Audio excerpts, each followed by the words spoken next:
Hello dear student, आज कराएंगे आपको probability part 4E class 12th exercise 3.5 के इम्पोर्टेंट क्वेश्चंस एंड उससे रिलेटेड बेसिक पॉइंट्स। इससे पहले हमने प्रोबेबिलिटी सीरीज के अंदर probability part 1 for class 9th standard, probability part 2 for class 10th standard, probability part 3A, part 3B, part 3C, part 3D for 11th standard. आज कराएंगे इसके बाद probability part 4A for 12th class exercise 13.1 की basic point important question, probability part 4B class 12th exercise 13.2 के basic point and important question, probability part 4C class 12th exercise 13.3 के important questions and important basic points. इसके बाद हमने कराया probability part 4D के अंदर class 12th exercise 13.4 के basic point and important questions. इसके बाद आज कराएंगे आपको प्रोबेबिलिटी पार्ट 4E के अंदर क्लास 12th एक्सरसाइज 13.5 के basic point and important question. जैसा कि आप जानते हैं, हमने पहले बता चुका हूं कि प्रोबेबिलिटी आपके लिए काफी इंपॉर्टेंट है और इसके जो क्वेश्चंस हैं हर एग्जाम में इसके क्वेश्चन पूछे जाते हैं। हर एग्जाम के जो पैटर्न है क्वेश्चंस का वो डिफरेंट होता है। जैसे कि आपको बताया कि SSC, Delhi police, Haryana police, Bihar police and other exams में जो प्रोबेबिलिटी के क्वेश्चन आएंगे, इवन बैंकिंग में भी प्रोबेबिलिटी के क्वेश्चंस आते हैं। इनका जो स्टैंडर्ड है वो होता है अप टू 10th लेवल। और एनडीए, एयरफोर्स, नेवी, एसएसआर के अंदर जो प्रोबेबिलिटी आएगी इसका स्टैंडर्ड होता है 11th 12th। इसलिए हमने प्रोबेबिलिटी को बिल्कुल जीरो से हाई लेवल पे शुरू किया। आज हम स्टार्ट करेंगे। सबसे पहला जो हमारा पॉइंट है बर्नौली ट्रायल्स, कि ये बर्नौली ट्रायल्स क्या है। तो कह रहा है बर्नौली ट्रायल्स को जानने के लिए आपको ये पॉइंट जानना है कि trials of a random experiment are called Bernoulli trials if they satisfy the following conditions. कह रहा है किसी भी एक्सपेरिमेंट के अंदर जो ट्रायल्स हैं उनको अब बर्नौली ट्रायल्स आप बोल सकते हैं। कब? जब उसके अंदर ये 4 कंडीशन पाया जाएगा। पहला कंडीशन आपको बता रहा है कि there should be a finite number of trials, जितने भी ट्रायल्स हो वो फाइनाइट नंबर ऑफ ट्रायल्स हो। दूसरा कह रहा है the trial should be independent, जितने भी ट्रायल हो सारे एक दूसरे से क्या हो, इंडिपेंडेंट हो। और तीसरा पॉइंट हमें जानना है कि each trials has exactly 2 outcome, success और failure. Exactly each trials has exactly 2 outcome, जितने भी ट्रायल्स होंगे उनके एग्जैक्टली 2 ही आउटकम होंगे, एक सक्सेस और एक फेल्यूर। चौथा पॉइंट है the probability of success remain the same to in each trial. कह रहा है कि probability of success remain the same, हर ट्रायल के लिए प्रोबेबिलिटी ऑफ सक्सेस क्या होगा, सेम होगा। यानी किसी भी ट्रायल को, किसी भी इवेंट को बर्नौली ट्रायल्स करने के लिए 4 कंडीशन होना जरूरी है। पहला कि there should be a finite number of trials, उस ट्रायल में फाइनाइट नंबर ऑफ ट्रायल्स होना चाहिए। दूसरा है ट्रायल शुड बी इंडिपेंडेंट, जो ट्रायल है वो इंडिपेंडेंट होना चाहिए। तीसरा पॉइंट है each trial had exactly 2 outcome, success और फेल्यूर, जितने भी ट्रायल्स हैं उनके 2 आउटकम होंगे, सक्सेस और फेल्यूर। नेक्स्ट पॉइंट आपको जानना है probability of success remain same in each trial, पूरे ट्रायल के लिए जो इसकी प्रोबेबिलिटी है वो क्या होगी, सेम होगी। अब आप देखोगे क्वेश्चन कई तरह से पूछा जाएगा। जैसे आपको दे देगा कोई इवेंट, कोई ट्रायल दे देगा और आपसे पूछा जाएगा कि बताओ ये ट्रायल बर्नौली ट्रायल्स है या नहीं। जैसे एक एग्जांपल को देखते हैं।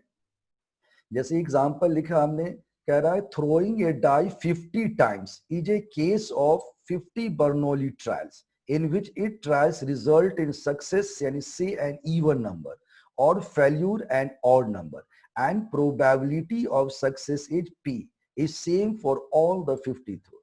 So successive throws of a die are independent experiment. If the die is fair and have 6 number 1 to 6, written on the 6 faces. कह रहा है कि मान लो जैसे आपने अभी तक डाई के केस पे सारे एग्जाम्पल हमने डाई और कार्ड्स पे कराए। जैसे आपने देखा कि डाई कह रहा है कि अगर आप एक डाई को 50 टाइम्स अगर आप थ्रो करते हैं तो ये केस क्या है, बर्नौली ट्रायल्स कहलाता है। बर्नौली ट्रायल्स के अंदर आप देखेंगे कि इसके जो रिजल्ट हैं, जैसे आपने देखा success and failure, success P को अगर हम मानते हैं इवन नंबर और फेल्यूर क्यू को हम क्या मानते हैं, ऑड नंबर। तो कह रहा है कि प्रोबेबिलिटी ऑफ सक्सेस जो है वो पी मान लिया और प्रोबेबिलिटी ऑफ फेल्यूर को हमने क्या माना, क्यों मान लिया। तो कह रहा if the dice fear and have 6 number 1 to 6 तो रिटेन 6%। तो अगर आप देखोगे कि प्रोबेबिलिटी ऑफ वन क्या हो जाएगा, हाफ, एंड क्यू का मतलब है 1 माइनस में पी, 1 माइनस पी यानी probability of failure, 1 minus P यानी 1 माइनस हाफ, हाफ हो गया। तो ये जो हाफ है वो क्या है, प्रोबेबिलिटी ऑफ फेल्यूर। और ये हाफ कैसे है, ये हमने करके दिखाया यहाँ, यानी कि प्रोबेबिलिटी ऑफ सक्सेस मतलब इवन नंबर, तो 1 to 50 में इवन नंबर कितने होंगे, 25, 25/50 हाफ होता है। ठीक है, इसी तरह से अब देखिए दूसरा एग्जांपल हम ले रहे हैं, इससे और क्लियर होगा आपका। ये है क्या कह रहा है इसमें कि 6 balls are drawn successively from an urn containing 7 red and 9 black balls. Tell whether or not the trial of drawing a ball are Bernoulli trials. When after each draw the ball drawn is. कह रहा है कि when after each draw the ball drawn is. तो कह रहा है हमें दो केस दे रखा है, एक बार रिप्लेस करना है और एक बार नॉट रिप्लेस करना है, इससे दूसरा केस नहीं बन सकता। तो क्वेश्चन क्या है, कह रहा है कि 6 बॉल को आपने ड्रॉ किया सक्सीवली किसी भी बैग से जिसमें 7 रेड और 9 ब्लैक बॉल है, 7 रेड है और 9 ब्लैक, यानी टोटल आपके पास कितने हो गए, 16 बॉल हो गए। अब आपको बताना है कि ये जो ट्रायल है ड्रॉइंग द बॉल, बॉल निकालने का जो ट्रायल है, बताओ कि बर्नौली ट्रायल्स है या नहीं। कब, अगर आपको ये दिया जाए कि when after each draw the ball drawn is replaced, पहला कह रहा है replace, यानी आपने एक बॉल निकाला और दोबारा से बैग में बॉल को रख दिया, तो जो आपका ट्रायल बनेगा क्या वो ट्रायल बर्नौली है या नहीं है। चलो चेक करते हैं पहले केस में। तो आपने देखा the number of trial, the number of trial is finite, number of trial क्या है, फाइनाइट है। when the drawing is done with replacement the probability of success यानी से the red ball is 7/16। कह रहा है कि ये जो ट्रायल है बिल्कुल फाइनाइट ट्रायल्स है, क्योंकि आपको बॉल निकालना है और रिप्लेस करते जाना है, तो कितनी बार निकालना है, मैनी टाइम्स निकालना है, लेकिन जितने बॉल है उसी के हिसाब से निकालोगे, तो इसको आप काउंट कर सकते हो, ये फाइनाइट ट्रायल्स है। तो अगर आपसे प्रोबेबिलिटी ऑफ रेड बॉल पूछा जाए तो रेड तो आपने कितने हैं, टोटल 7 है, 7 रेड बॉल है और टोटल 16 है, तो 7/16 हो गया। अब कह रहा है which is same for each 6 trial, hence the drawing of the balls with replacement are binomial trial। तो इसका मतलब हुआ कि drying of ball with replacement क्या है, बर्नौली ट्रायल्स है। क्योंकि बर्नौली ट्रायल्स के अंदर आपने यही सीखा था कि जो इच पूरे ट्रायल्स के अंदर सबकी जो प्रोबेबिलिटी ऑफ सक्सेस है वो क्या होना चाहिए, सेम होना चाहिए। तो यहाँ आपने देखा कि इच के लिए जितनी भी प्रोबेबिलिटी आप निकालोगे, क्योंकि वो रिप्लेस्ड है, हर बार आप निकालोगे डालोगे निकालोगे डालोगे, तो जो आपके पास रेड बॉल है वो कभी कम नहीं होगा और जो टोटल बॉल है वो भी कभी कम नहीं होगा। तो ऑलवेज हमारी प्रोबेबिलिटी क्या आएगी, 7/16 आएगा। तो हमसे ये पूछा गया था कि ये बर्नौली ट्रायल है या नहीं, तो yes it is a Bernoulli trials. अब आप देखो दूसरा केस हमें बता रहा है कि when the drawing is done without replacement the probability of success that read in the first trial is 7/16, in second trial is 6/15 if the first ball drawn is red, or 7/15 if the first ball drawn is black, and so on. So probability of success is not same for all trials, hence the trials are not Bernoulli trial। अब कह रहा है कि अगर आप replace नहीं करते हो तो फर्स्ट ट्रायल में रेड बॉल के लिए तो 7/16 है, लेकिन सेकेंड ट्रायल में क्या होगा कि अगर आपने रिप्लेस नहीं किया तो 7 रेड में से एक तो आपका निकल चुका और टोटल 16 में से भी एक निकल चुका, तो क्या आ जाएगा, 6/15 आ जाएगा। इसी तरह से मान लो कि first ball drawn is red, तो फर्स्ट बॉल ड्रॉन अगर रेड है तो उसका तो 7/15 15। तो if the first ball drawn is black and, इसी तरह से अगर वो फर्स्ट बॉल जो है अगर वो ब्लैक या रेड, तो इसी तरह क्या होगा, ये डिफरेंट आता चला जाएगा। So probability of success is not same for all trial. Her trial के लिए प्रोबेबिलिटी ऑफ सक्सेस क्या है, सेम नहीं है। Hence trials are not Bernoulli trial. इसलिए जो ये ट्रायल है ये बर्नौली ट्रायल नहीं। अब जो क्वेश्चन आएंगे आपके वो हमारा आएगा बर्नौली थ्योरम पे बेस्ड आएगा। तो अब बाइनोमियल थ्योरम पे बेस्ड आएगा। तो बाइनोमियल थ्योरम का एक अलग चैप्टर है जिसमें आपको पूरा बाइनोमियल सिखाएंगे। अभी आपको बस इतना ही जानना है कि बाइनोमियल थ्योरम क्या है, जिसके ऊपर हम क्वेश्चंस को करेंगे ताकि हमें ये बाइनोमियल थ्योरम का पता चल जाए। तो बाइनोमियल थ्योरम कहता है कि कोई भी दो नंबर है, जैसे a प्लस बी की पावर n है, तो अगर हमें इसे एक्सपेंड करना है तो हमारा फॉर्मूला होता है NC0 a की पावर n माइनस 0 b की 0, NC1 फर्स्ट टर्म a की पावर होगा n माइनस 1 इंटू बी का 1। इसी तरह से आगे बढ़ता चला जाएगा, लास्ट में होगा NCn a का n माइनस 1 इंटू बी का n।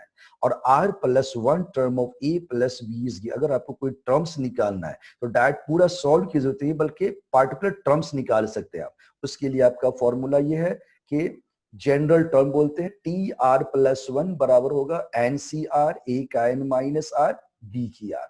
जैसे अब एग्जांपल लेते हैं, आप जानते हो for example third term of अगर आपसे ये पूछा जाए ये third term of A plus B का 3, तो ए प्लस बी का 3 का सब बच्चा फॉर्मूला जानता है, ए का क्यूब होगा प्लस 3 ए स्क्वायर बी होगा प्लस में 3 बी ए स्क्वायर ए होगा प्लस बी क्यू होगा। तो थर्ड टर्म हमारा है 3ab। चलो हम इस फॉर्मूले से निकालते हैं। थर्ड टर्म का मतलब है T3 को क्या लिख सकते हो, T2 प्लस 1। T2 प्लस 1 क्या होगा, 3C2 ए का 3 माइनस 2 बी का 2 बराबर हो जाएगा आपका कितना, 3C2 ए की ए बी का 2। तो 3C2 को सॉल्व करोगे, 3AB कैसे सॉल्व करेंगे, पीछे भी बताया एनसीआर का फॉर्मूला। एनसीआर होता है n factorial r factorial n minus r। यहाँ n आपका 3 है, r 2 है, तो 3 फैक्टोरियल 2 फैक्टोरियल 3 माइनस 2 1। तो ये आ जाएगा 3 फैक्टोरियल इंटू में 2 फैक्टोरियल, नीचे 2 इंटू 1 कट के क्या आ गया 3। तो ये इसलिए यहाँ 3 लिख दिया, 3ab का स्क्वायर राइट आंसर। अगर आप बाइनोमियल थ्योरम जान गए हो अब आपको ये जानना बहुत आसान हो जाएगा कि बाइनोमियल डिस्ट्रीब्यूशन क्या है। तो कह रहा है बाइनोमियल डिस्ट्रीब्यूशन का मतलब है, बाइनोमियल डिस्ट्रीब्यूशंस के अंदर आप देखोगे कि the probability distribution of number of success in n experiment consisting of n Bernoulli trials may be obtained by the binomial expansion of p plus q का। Hence, this distribution is known as binomial distribution with parameter n and p, and it is denoted by binomial NP। क्या कह रहा है कि binomial distribution का मतलब है कि probability number of success in experiment N Bernoulli trial. अभी आपने पढ़ा कि बर्नौली ट्रायल्स एन होंगे, finite number of Bernoulli trials होंगे। तो जितने भी ट्रायल्स होंगे हर ट्रायल्स को अगर सॉल्व किया जाए, निकाला जाए with the help of the binomial theorem, तो इसी को हम क्या बोलेंगे, बाइनोमियल डिस्ट्रीब्यूशन। आप इसको डिनोट कर सकते हैं, बाइनोमियल डिस्ट्रीब्यूशन को डिनोट कैसे कर सकते हैं, तो आप लिख सकते हैं डेट इज बाइनोमियल, इसको नोट कर सकते हो कि that is P B N P, यानी binomial distribution of N trials taking P, यानी पी ऑफ एक्स बराबर हो जाएगा N C X A Q की power N minus X into P का, where P is the success, P is the probability of success and Q is the probability of failure। Q क्या है, 1 minus P के equal है। एक बार दोबारा clear कर लो, binomial distribution का मतलब है कि probability distribution of number of success in n experiment consisting of n Bernoulli trials. कह रहा है कि बाइनो डिस्ट्रीब्यूशन ऑफ नंबर के अंदर जो सक्सेस की प्रोबेबिलिटी है वो बर्नौली ट्रायल्स के अंदर n टर्म्स हो सकते हैं, जिसको हम binomial expansion p plus q की पावर n की हेल्प से निकालेंगे। इसी डिस्ट्रीब्यूशंस को हम बोलेंगे बाइनोमियल डिस्ट्रीब्यूशन। जैसे बाइनोमियल डिस्ट्रीब्यूशन को डिनोट कर सकते हो b ऑफ np बराबर हो जाएगा p ऑफ x बराबर होगा एन सी एक्स क्यू की power n minus x p क्या है, वेयर p क्या है सक्सेस प्रोबेबिलिटी और q क्या है 1 माइनस p यानी फेल्यूर की प्रोबेबिलिटी। जैसे बाइनोमियल डिस्ट्रीब्यूशन के लिए ऐसा टेबल बना दो, जैसे आपने देखा कि x की वैल्यू क्या है, 0 हो सकती है, 1 हो सकती है, 2 हो सकती है, अप टू n तक कुछ भी हो सकता है। और अगर हमें p of x equal to 0 लेते हैं तो n सी x है, तो n सी 0 आ गया, और q की पावर n माइनस 0 किन p का 0 आ गया। दूसरे केस में देखोगे n सी 1 है, q का n माइनस 1 इंटू p आ गया, n सी 2 q का n माइनस 2 p का 2, डायरेक्ट आके फाइनली क्या आएगा, n सी n q का n माइनस n और p का n। चलो इसके ऊपर एक क्वेश्चन लेते हैं, इससे और क्लियर होगा आपको। जैसे क्वेश्चन के अंदर आपने देखा, if a fair coin, if a fair coin is tossed 10 times, find the probability of exactly 6 head या at least 6 head and at most 6। तीन कंडीशन है, काफी इंपॉर्टेंट क्वेश्चन है, इसके ऊपर में कई क्वेश्चन आप बना सकते हो। तो आपने देखा क्या कि the repeated toss of a coins are Bernoulli, कह रहा है कि the repeated tosses of a coin are Bernoulli trials. Let x denote the number of heads in n experiment of the 10 trials. तो 10 ट्रायल्स है तो n हो जाएगा 10। Probability of success, यानी प्रोबेबिलिटी क्या है कि आपको ये पूछा गया है कि बताओ टॉस हेड आने की प्रोबेबिलिटी। तो हेड कितने होते हैं इसमें टोटल, आप देखोगे कि हमारे पास जो है एक हेड एक टेल, एक हेड एक टेल आता है।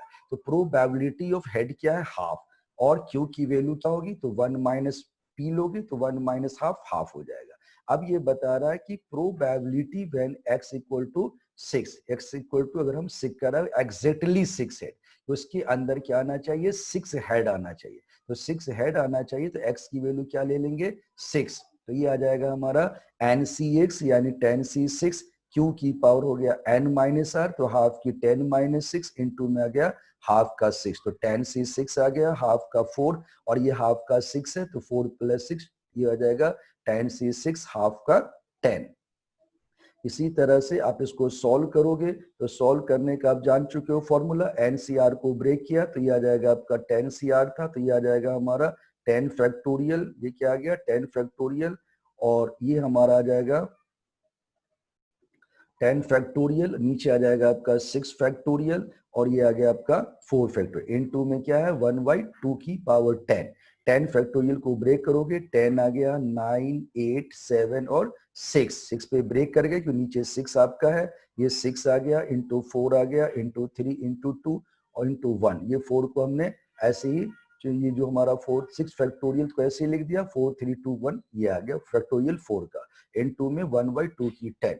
अब आप देखोगे यहाँ जो हमारे पास वैल्यू है, क्या वैल्यू है आपके पास, तो आप इसमें काट दो, जैसे आपने देखा 6 फैक्टोरियल से ये 6 फैक्टोरियल कट जाएगा, ये 4 था तो ये 4 2 जा 8 कट गया आपका। इसके बाद आप देखोगे कि हमारे पास 3 है तो ये 3 3 जा 9, 9 से काट दिया, और ये हमारे पास जो नंबर क्या था 2 था, तो 2 से आप देखोगे 4 ये कट जाएगा तुम्हारा, 4 2 जा 4 2 जा 8, 2 से 2 काट दो, तो फाइनली आ जाएगा 2 5 3 7, 2 का 10 तो आ जाएगा 10, 105/2 का 9, तो 2 का 9 आ गया, तो आप देखोगे 105/512।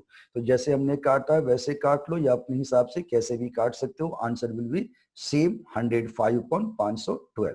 इसके बाद देखो दूसरा पॉइंट हमारा है कि प्रोबेबिलिटी एटलीस्ट 6 हेड। कम एटलीस्ट का मतलब ने बताया था कम से एटलीस्ट 6 हेड, कम से कम 6 हेड तो होना ही चाहिए, तो 6 या 6 से ज्यादा हो सकता है। टोटल आपने 10 बार टॉस किया है तो मैक्सिमम क्या हो सकता है 10 हो सकता है, तो 6 या 6 से बड़े का मतलब probability x equal to 6, probability x equal to 7, probability x equal to 8, probability x equal to 9 and probability when x equal to 10। तो ये आ जाएगा 10C6 पावर आ गया हाफ, 10 की पावर 10 हाफ की पावर 10 माइनस 6, हाफ का 6 प्लस 10C7, हाफ का जाएगा 10 minus 7, half का 7, फिर प्लस में 10C8 है, हाफ का 10 माइनस 8, हाफ का 8 आ गया, 10C9 हाफ की पावर 10 माइनस 9, हाफ का 9, फिर इसी तरह से 10C10 हाफ का 10 माइनस 10, हाफ का 10 आ गया। अब आप देखोगे अगर हमें इसको सॉल्व करना है तो ये आ जाएगा आपका 10C6 हाफ का 10, 10C7 हाफ की पावर आ जाएगी 10, फिर ये आ जाएगा 10C8 हाफ की पावर आ गया 10, प्लस में 10C9 हाफ का 10, 10C10 हाफ का 10, सब में सेम आ गया। तो अब ये आ जाएगा 1 अपॉन में 2 की 10 कॉमन ले लिया, अब आप इसको ब्रेक करोगे 10 से 6 की वैल्यू तो ये आएगा 10 फैक्टोरियल 6 फैक्टोरियल 4 फैक्टोरियल। इसमें वैल्यू चेंज करोगे 10 से 7 तो 10 फैक्टोरियल 7 फैक्टोरियल और ये क्या आ जाएगा 3। इसके बाद देखोगे ये आ जाएगा 10 सी 8 है, 10 फैक्टोरियल आ गया, 8 आ गया, 2 आ गया, 10 माइनस 8 2। ये फिर 10 सी 9 है, 10 फैक्टोरियल 9 फैक्टोरियल ये 1 आ जाएगा। अगला आपका क्या है 10 सी 10 तो 10 फैक्टोरियल 10 फैक्टोरियल 10 माइनस 10 0। अब इसको सॉल्व कर दो नॉर्मल जो आप जानते हो। तो अब आप देखोगे कि यहाँ पे हमारे पास जो वैल्यू आ जाएगी 1/2 का 10 तो सेम है, 10 को ब्रेक किया 10 9 8 7, इसके बाद 6 आएगा, 6 कैंसिल हो जाएगा इसलिए काट दिया हमने 4 इंटू 3 इंटू 2। प्लस में देखोगे 10 है तो 10 इंटू 9 इंटू 8 इंटू 7 कट जाएगा, नीचे आ जाएगा 3 इंटू 2। प्लस में देखोगे 10 फैक्टोरियल 10 इंटू 9 आ गया, नीचे आपका 8 है कट गया 2 का 2 आ गया। ऊपर में 10 सी 9 था तो 10 फैक्टोरियल 9 आ जाएगा और 10 माइनस 1 9 तो कट के क्या आ जाएगा आपका 10। प्लस में था 10 फैक्टोरियल इसका आ जाएगा 1। तो ये हमारा फाइनली क्या आ गया 10 इंटू 3 इंटू 7 210, ये आ जाएगा 10 3 टू 120 9 5 जा 45 10 प्लस 1 ऐड करके आ गया 386/2 का 10। एक दो से काट दो तो 193/2 की 9, 2 की 9 क्या होती है तो 512, 2 की 9 आ गया 5112। तो आपका राइट आंसर आ गया 193/512, यही आंसर आपका करेक्ट है। अब आप देखोगे पांचवें पॉइंट के अंदर जो थर्ड है हमारा कि प्रोबेबिलिटी ऑफ एटमॉस 6 है। अगर आपसे ये पूछा जाए कि प्रोबेबिलिटी ऑफ एटमॉस 6 है तो 6 एटमॉस 6 का मतलब है ज्यादा से ज्यादा 6 होना चाहिए, यानी कि 6 से ज्यादा नहीं होना चाहिए, 6 या 6 से कम हो सकता है। तो आप इसको क्या लिख सकते हो कि probability of x less than equal than 6। ये आ जाएगा प्रोबेबिलिटी x इक्वल टू 0, यानी कि जब आपका जो x की वैल्यू क्या हो 0 हो, probability x equal to 1, x equal to 2, x equal to 3, x equal to 4, x equal to 5 और x इक्वल टू 6। तो पहले का जवाब सेम एनसीआर ए पी का पावर q का n माइनस आर p का, तो 10 से 0 आ गया और q की पावर हाफ है, हाफ 10 माइनस 0 10 का 0। ये आ जाएगा 10 सी 1 हाफ का 10 माइनस 1 इंटू हाफ का 1। फिर 10 सी 2 हाफ का 10 माइनस 2 हाफ का 2 आ गया। फिर यहाँ 10 सी 3 हाफ का 10 माइनस 3 हाफ का 3 आ गया। 10 सी 4 हाफ का 10 माइनस 4 और हाफ का 4 आ गया। 10 सी 5 है, हाफ की पावर आ जाएगी आपकी 10 माइनस 5 5 और हाफ की पावर क्या आ जाएगी 5। फिर आप देखोगे 10 से 6 हाफ की पावर 10 माइनस 6 हाफ का 6 आ गया। तो हाफ की 10 ये आ गई, 10 सी 1 हाफ का 10, 10 सी 2 हाफ का 10, 10 सी 3 हाफ का 10, 10 सी 4 हाफ का 10, 10 सी 5 हाफ का 10 और 10 सी 6 हाफ का 10 आ गया। अब आप देखेंगे इसमें अगर हम यहाँ पे 1/2 की 10 कॉमन ले लेते हैं तो क्या आ जाएगा, पहले में 10 सी 0, 10 सी 1, 10 सी 2, 10 सी 3, 10 सी 4 और 10 सी 5, 10 सी 6 आ जाएगा। अब आप देखोगे 10 सी 0 को हम सॉल्व करते हैं तो 10 सी 0 को सॉल्व करेंगे तो हमारे पास वैल्यू क्या आ जाएगी 10 सी 0 का 10 फैक्टोरियल 0 फैक्टोरियल 10 माइनस 0, ये आ जाएगा 10 फैक्टोरियल 1 आ जाएगा और 10 माइनस 0 10, तो 10 से 10 कट के वैल्यू 1 आ गई। फिर आप देखेंगे 10 सी 1 को सॉल्व करोगे तो 10 सी 1 में क्या होगा 10 फैक्टोरियल 1 फैक्टोरियल 10 माइनस 1, तो 10 फैक्टोरियल आ गया, नीचे 9 फैक्टोरियल तो 10 इंटू 9 से 9 कैंसिल 10 आ गया। अगला देखोगे 10 सी 2 तो 10 फैक्टोरियल 2 फैक्टोरियल 10 माइनस 2, 10 फैक्टोरियल आ गया 2 और 8 आ गया तो 10 इंटू 9 8 कट जाएगा, नीचे आएगा 2, 2 से 2 कैंसिल 45 आ गया। अब देखोगे 10 सी 3 तो 10 फैक्टोरियल 3 फैक्टोरियल 10 माइनस 3, तो 10 फैक्टोरियल हो गया 3 फैक्टोरियल हो गया, ये 7 हो जाएगा। तो 10 इंटू 9 इंटू 8 7 कट जाएगा 3 इंटू 2, अब इसको काट दो 2 4 जा 8 3 3 जा 9, तो क्या बचा 10 इंटू 3 इंटू 4 120। इसी तरह से आप देखोगे 10 सी 4 है तो अगर हम 10 सी 4 को सॉल्व करते हैं यहाँ तो ये 10 सी 4 10 फैक्टोरियल 4 फैक्टोरियल 10 माइनस 4, ये आ जाएगा 10 इंटू 9 इंटू 8 इंटू 7 इंटू 6, नीचे क्या है आपका 4 फैक्टोरियल आ गया और ये 3 इंटू 2 लिख दिया और ये आ गया 6, 6 से 6 काट दो 4 2 जा 8 काट दो 3 3 जा 9 2 10 आ गया। इसी तरह से 10 सी 5 है 10 फैक्टोरियल 5 फैक्टोरियल 10 माइनस 5, तो 10 फैक्टोरियल आ गया 5 आ गया, ये 5 आ गया। तो 10 इंटू 9 इंटू 8 इंटू 7 इंटू 6 आ गया, 5 इंटू 4 इंटू 3 इंटू 2 आ गया, तो 3 इंटू 2 7 इंटू 6 आ गया, ये 2 5 2 आ गया। इसके बाद 10 सी 6 है 10 फैक्टोरियल आ गया 6 फैक्टोरियल आ गया और ये आ जाएगा 4, तो 10 इंटू 9 टू 8 इंटू 7 और ये आ जाएगा 4 इंटू 3 इंटू 2, तो ये आ जाएगा 210।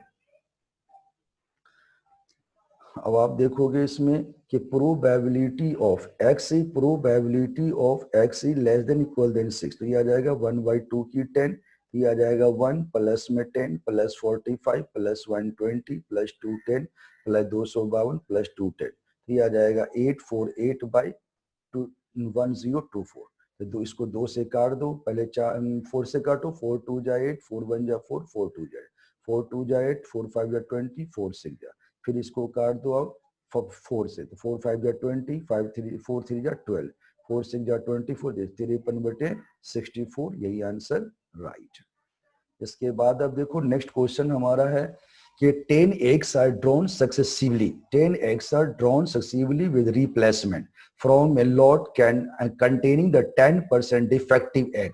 तो find the probability that at least one defective, कि कम से कम एक जो है वो defective egg हो। तो क्या कह रहा है, let x denote the number of eggs defective in the 10 eggs drawn.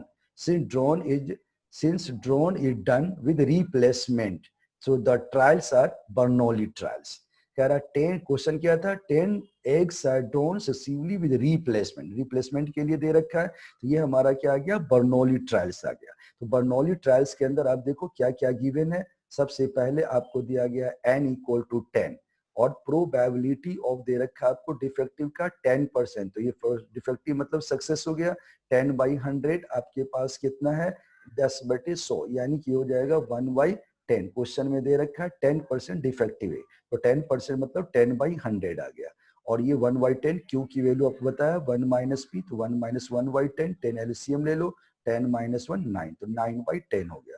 अब आपसे पूछा क्या है, ये एटलीस्ट 1 तो होना ही चाहिए, यानी कि एटलीस्ट 1 का मतलब कम से कम एक डिफेक्टिव हो। तो कम से कम एक जो डिफेक्टिव हो, तो यानी आप निकालोगे कि 1 माइनस में p of x equal to 0, यानी टोटल में से अगर हम ये निकाल ले कि जो है कोई भी डिफेक्टिव नहीं है, तो अगर एक में से कोई भी डिफेक्टिव नहीं वो हटा दें, तो हमें निकल जाएगा कि कम से कम एक या उससे ज्यादा डिफेक्टिव हो सकता है। ये तरीका है निकालने का, या तो आप उसमें कई केस निकालने पड़ेंगे, माने x ग्रेटर देन 1 है, तो आप निकालो 1, निकालो 1 से स्टार्ट करोगे और टोटल आपके पास कितने हैं, तो कह रहा है 10 है, तो 10 के केस में 10 तक निकालना पड़ेगा। लेकिन अगर हम ये निकालेंगे तो एक ही में काम चल गया आपका।